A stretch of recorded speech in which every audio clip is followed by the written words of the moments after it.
Hey, Deserving listeners, we're coming up on our 14th anniversary as a podcast, so if you want to send us a card or a package or something, we're going to open it during our anniversary show on September 17th and 18th. There'll be a live broadcast on YouTube. You can send it to 10002, that's 3 zeros, 10002 Aurora Avenue North, Suite 36, number 214, Seattle, Washington, 98133. So send us your stuff and we'll open it online. We particularly love fan art. And if you could include Umberto in that would be great as well. Or really the whole podcast team. And you can see pictures of us all on the website or on Instagram or stuff like that. But anyway, let's watch the show. Are you okay? I'm pretty overwhelmed. Like, you don't have any doubts about tomorrow? Like, is there anything that bothers you? If I wasn't gonna marry you, if I wasn't ready enough to marry, I don't need 10 months, I don't need 90 days. Like, it's the day before the wedding, and Emily is having cold feet, as they say. Doesn't seem severe, but some questions, which isn't unusual. It's a huge commitment. You know, it's like you want to go skydiving, and you've been looking forward to it your entire life, and just before you get to the door, you're thinking, no, I don't know about this. It's just it's a fear, right? And sometimes it's just a normal fear that you're having as you take that leap and then you're happily ever after. Or it is a time when people, for the first time, really think about whether or not they want to commit to this. I think it could go either way with Emily. If I didn't know Emily, I would say it's much more likely to be the former, in that it's just normal jitters that will go away later. But given Emily's personality, it's possible that she hasn't really thought about it in depth, because we've seen other decisions that she's made that seem to indicate a lack of forethought or a lack of insight, a lack of really thinking about what this means and what the responsibility will entail. So who knows? I'm guessing it's jitters though. But the other thing here is that once again, she is having a feeling, and instead of being vulnerable, and I'm guessing she has traumas around being vulnerable, so instead of being vulnerable, she's being passive by asking him. We saw this same thing happen with her worries about pregnancy. Instead of saying, well, actually, I'm kind of happy we're having a second child. It's not planned, but I'm happy for it. I think she might have been feeling somewhat happy about having the child, but he was not ready to say that yet, and he was just stunned while they're in the drugstore. And instead of saying, well, I know you're kind of stunned right now, which makes sense, and I'm stunned too, but I don't know, I'm kind of looking forward to it. That would be owning your feelings, knowing your feelings, having some insight, being differentiated. Instead, she starts to attack him for not expressing joy or optimism. She didn't state she was joyful or optimistic, but she's criticizing him for not being joyful and optimistic. So in this instance, instead of saying, I think I have some jitters, she's saying, you don't have jitters? So you don't have any jitters? Like none? You don't have any, that kind of, let's rewind. I'm pretty overwhelmed. Like, you don't have any doubts about tomorrow? Like, is there anything that bothers you? if I wasn't gonna marry you, if I wasn't ready enough to marry, I don't need 10 months, I don't need 90 days. Now, it's possible they edited it there, and she did say that originally, and then they skipped to the part where she's asking him, but I don't know. All these things are just coming out of the woodwork, and I'm like, where are they coming from? Like, knowing that deep down you want to move to Ohio, like, I need to know these things. And I don't want to, like, find out a year after marrying you. Like, what do you mean by still finding more about me? Yeah, I think his face says it all. She's saying, I think you're shady, and I think you're going to suddenly tell me something down the road, and I think you're lying to me, is what she's saying. And he's like, what do you mean? What? How? Why would you think that? I looked up a place in Ohio because my friend sent me a link to it, and I told you what's up. I'm not going to move there without you, and you said we're not going to leave here, so I guess we're not going to leave here. Yeah, I don't So I'm guessing that she has trauma around that too.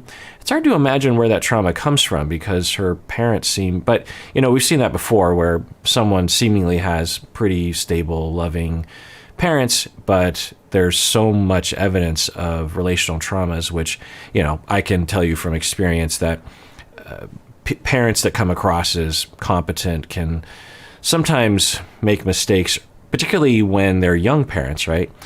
Now they might be fairly stable and doing well in life, but often people are having kids when they're at their most stressed, when their work situation isn't worked out, when they're, there's a lot of stresses. And so I don't know what happened. I don't want to accuse the parents of anything, but she seems highly suspicious, which now another possibility is that she was raised relatively well, but she dated people that really hurt her, and so she has paranoias around that. Like, do you feel like I'm here because of a certain benefits or what?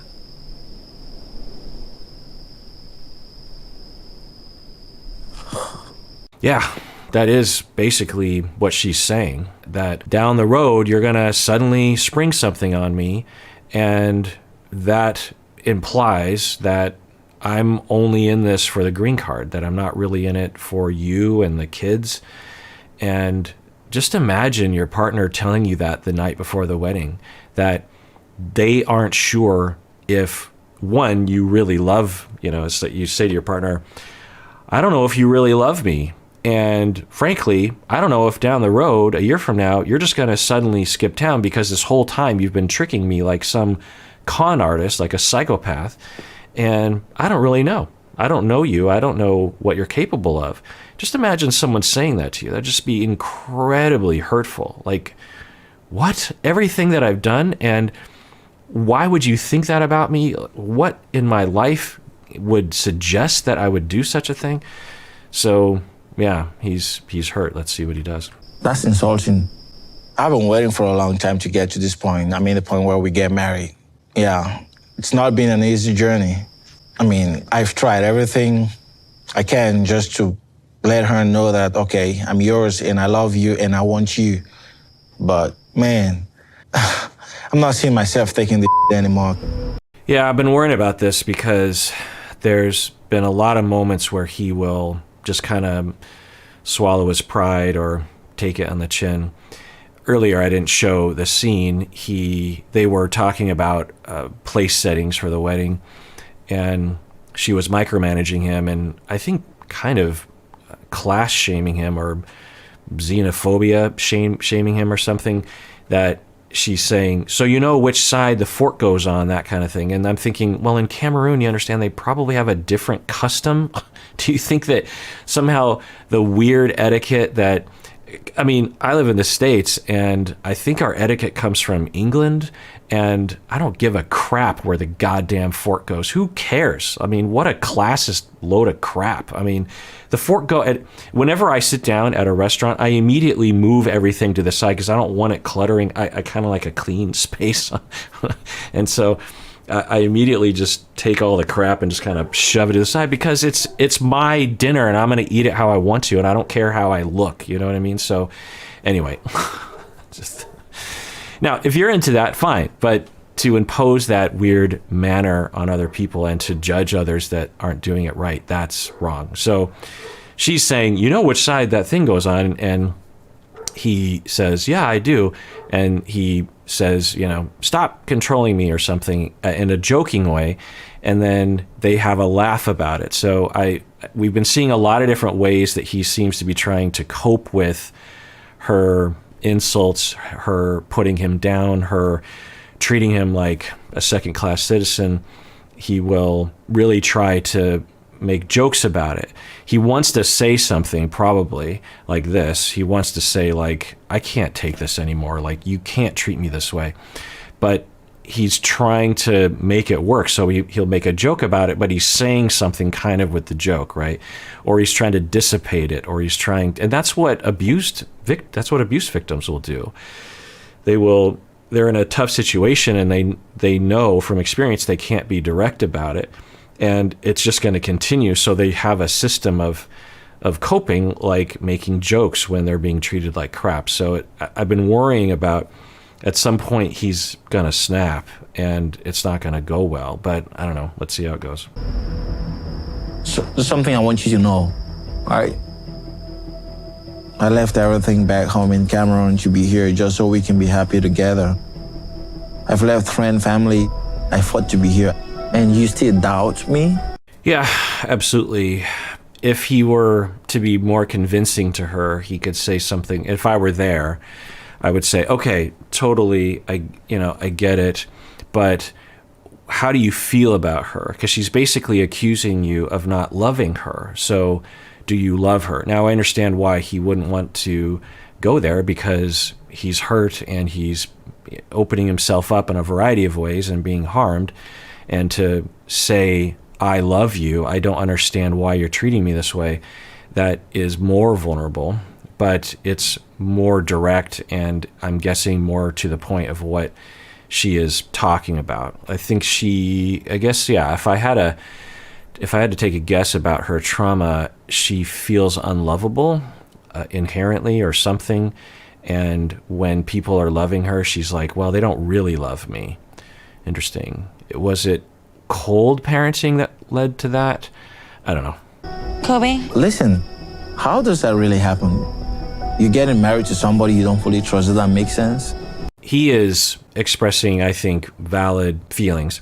And he's not saying something that is out of line. He's escalating in terms of frustration, but given the circumstances, the day before the wedding, to be accused of such a thing. And somehow I just thought she would see the situation for what it is and say, oh, no, I'm sorry, or I don't know, something. But of course, she resorts to the defense of sarcasm and putting him down and treating him like a piece of crap. Let's rewind that. She's like, Kobe, let's just rewind. I left everything back home in Cameroon to be here just so we can be happy together. I've left friend, family. I fought to be here. And you still doubt me? Kobe? Listen. Yeah. Kobe, what? There's something. The way that she talks, it's just, I get it. It comes from a defensive structure that she probably adopted a long, long time ago. Well, okay, so I guess, who knows? But if I didn't know her age, if I couldn't see her face, I would assume that she was 15 years old or something, the way that she talks, especially in these situations. And so that makes me wonder if she finally found power when she was 15 and finally found her voice. Sometimes when we finally find our voice, where we rely on that as a go-to when we feel stressed out. So, and teenagers, not all teenagers, but many are, they have a really hard time with being vulnerable. They have a really hard time with accepting a kind of differentiated back and forth. And so they will often resort to this kind of talk or just shutting down. But yeah, I don't know. Everything I'm saying about her personality and her development and her potential relational traumas is like speculations on speculations on speculations. I have no idea. I'm just trying to find a pathway to compassion, honestly. How does that really happen? You're getting married to somebody you don't fully trust. Does that make sense? I don't know what to say right now, all right? I don't know what to say right now. If you can't trust me at the eve of our wedding, I cannot accept that. Yeah, and those faces. It's almost like she kind of knows that she doesn't have a leg to stand on, so she's just being quiet and making faces. I mean, all she has to do is say, no, I trust you, I love you, and I want to marry you, and sorry. Or I was just saying I'm getting worried and maybe I'm paranoid. Or I don't know, it was just that thing I saw in the history of your web search for that place in Ohio. I guess that you sure that it doesn't mean you want to move to Ohio? Like, there's so many other things she could be saying rather than making this face.